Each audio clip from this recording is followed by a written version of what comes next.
Welcome back to the Deep Dive. I'm really glad you're joining us. Hello, everyone. Because today we're kicking off something pretty special. This is the first part of our CSWIP 3.1 exam prep series. That's right. Think of it as your fast track, really, to getting a handle on those key concepts for the Welding Inspector Exam. Our mission here is simple. Break down the tricky stuff, point out common mistakes, and give you, memorable insights. And we'll do it using practice questions. Exactly. And for anyone serious about becoming a certified welding inspector, these concepts are, well, they're fundamental. Right. It's not just about memorizing answers for an exam. It's about understanding the why. Yes. That deeper understanding is what makes a great inspector, someone who makes critical calls on safety every single day.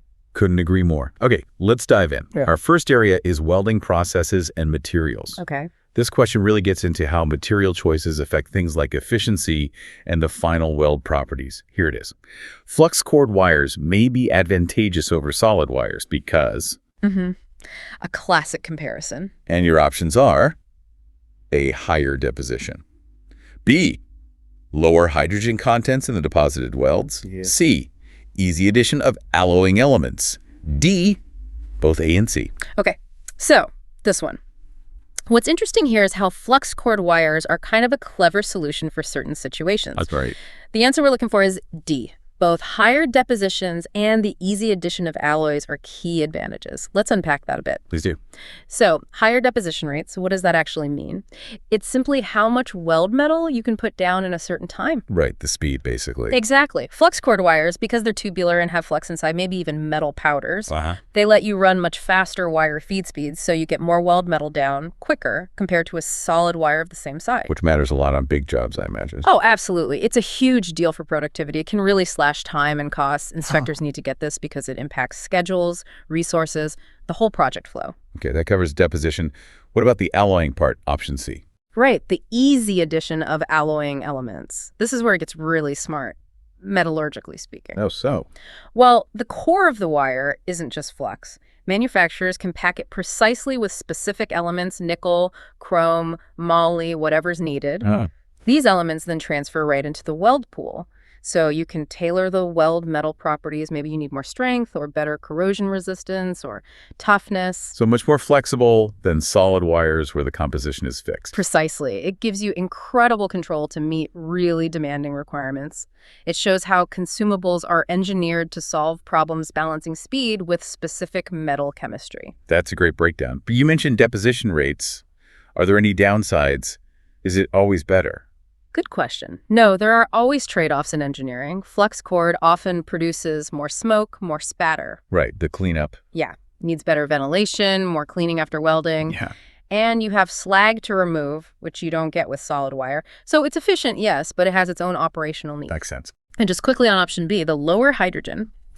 While managing hydrogen is always critical to avoid cracking, Sure. it isn't the main advantage of flux cord over solid. Certain solid wires and processes are specifically designed for ultra-low hydrogen when that's the absolute top priority. You still need careful storage with flux cord to keep moisture out. Got it. So choosing the right material is key. Now let's shift gears. What about the inspector themselves? The human element. Crucial. Definitely. Technical skill meets character here. Question 2. A welding inspector's main attributes include. Options are A, knowledge. Yeah. B, honesty and integrity. C, good communicator. D, all of the above. Well, this one really cuts to the core of the role, and the answer has to be D, all of the above. No weak links allowed. Not really, no. You need the whole package to be truly effective. Think about it. Knowledge, that's your foundation. Understanding processes, materials, codes, standards, defects.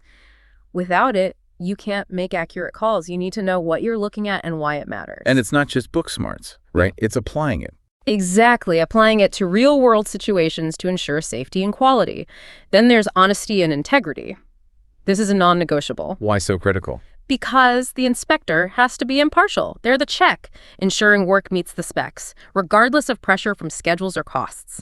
If integrity is compromised, defects get missed, and failures can happen. The whole system relies on that trust. Okay, knowledge, integrity. Yeah. What about communication? Option C. Absolutely vital. An inspector finds something, okay, now what? You have to clearly explain your findings. To who? To everyone. The welder, the supervisor, the client. maybe engineers, you need to translate technical details so people understand. And documenting things clearly too, I suppose. Definitely, clear reports are essential. Poor communication leads to confusion, delays, maybe even the wrong fix being applied. It's about saying what's wrong, why it's wrong, and what needs to happen next. So it's really a combination of all three working together. Precisely. Knowledge is the base, integrity guides its use, and communication delivers the message effectively. That synergy builds trust. That really paints a picture of the responsibility involved. Okay, let's talk about specific issues inspectors find. Welding imperfections. Yes, a core part of the job. They can seem minor, but the impact can be huge. Question 3 focuses on one that's common but maybe underestimated. Arc strikes. Your options. Okay. A, when associated with a welded joint, may lead to hardening of the parent material. B, when associated with a welded joint, may cause a reduction in parent material thickness. C, when associated with a welded joint, may lead to cracking. D, all of the above. This is such an important one because arc strikes often look trivial, but the answer is D, all of the above. They're quite damaging, potentially. So what exactly is an arc strike again? It's where the welding arc accidentally hits the base metal outside the actual weld area, just a brief touch. Doesn't sound like much. Deceptively so. Let's take option A, hardening. That tiny spot gets incredibly hot instantly. And then it cools just as fast because the surrounding metal sucks the heat away like a quench. Ah, like heat treatment gone wrong. Exactly. That rapid heat-cool cycle changes the metal structure right there, making it hard and brittle, less ductile. Okay. And option B, reduction in thickness. Yep. The arc's heat can actually melt or even vaporize a tiny bit of metal, leaving a little pit or crater. Doesn't seem like much metal removed. Maybe not, but that tiny crater acts like a notch. It concentrates stress. A stress riser. Okay. Especially bad in thinner materials or high-stress areas. And that leads us straight to option C, cracking. Because of the first 2 points combined. Precisely. You've got a brittle, hardened spot and a stress riser from the crater. Put those together, add some service slip. And pop goes the crack. Basically, yes. It might not crack immediately, but it's a weak point, an initiation site. Especially in steels prone to hydrogen issues or under fatigue loading. So finding an arc strike isn't just cosmetic. Not at all. It's a serious red flag. Needs proper assessment and often careful repair. Shows how small things matter immensely in welding quality. Really drives home the need for vigilance. Okay, let's shift to a specific process now. TIG welding, known for precision. Gas tungsten arc welding. Very controlled. Right. So question 4, which of the following electrodes and current types may be used for the TIG welding of nickel and its alloys? Options. A cerium electrode, DC negative. B, zirconia electrode, ACC thorium electrode, DC positive. All of the above may be used. Okay. TIG choices are critical, especially with sensitive materials like nickel alloys.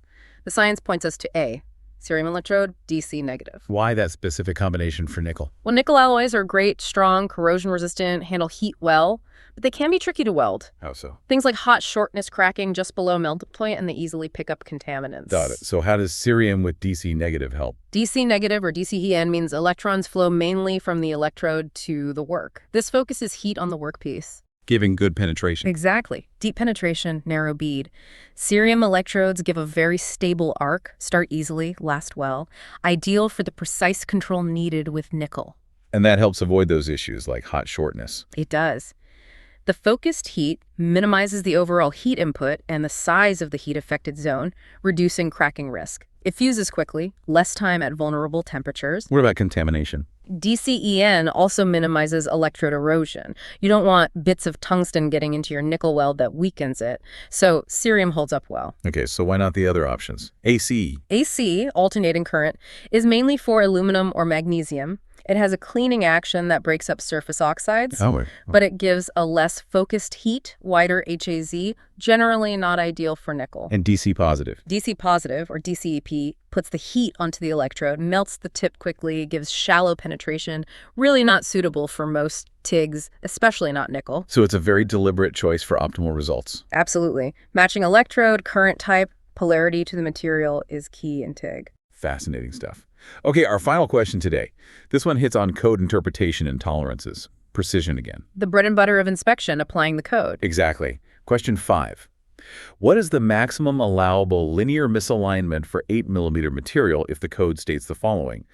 Linear misalignment is permissible if the maximum dimension does not exceed 10% of T up to a maximum of 2 millimeters. Okay. Your options: a 0.8 millimeter B 2 millimeter, C 8 millimeter. None of the above. Insufficient information provided. Right. A very typical code clause interpretation task. And the answer here, following the logic, is A, 0.8 millimeter. Okay, walk us through the calculation. How do you get there? Sure. The code gives us two rules we have to apply together. First, it says does not exceed 10% of T. Where T is the thickness. Correct. Here, T equals 8 millimeters. So 10% of 8 millimeters is multiple 0.10 times 8, which is 0.8 millimeters. Simple enough, but there's that second part. Exactly, the limiting part. Up to a maximum of 2 millimeters.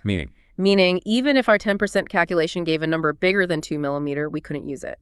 The absolute cap is 2 millimeter. Okay. So you compare your calculated value, 0.8 millimeter, with the maximum cap, 2 millimeter. The rule means you always take the smaller value. So 0.8 millimeter is smaller than 2 millimeter, making 0.8 millimeters the answer. Precisely. That's the maximum misalignment allowed in this case. That's clear.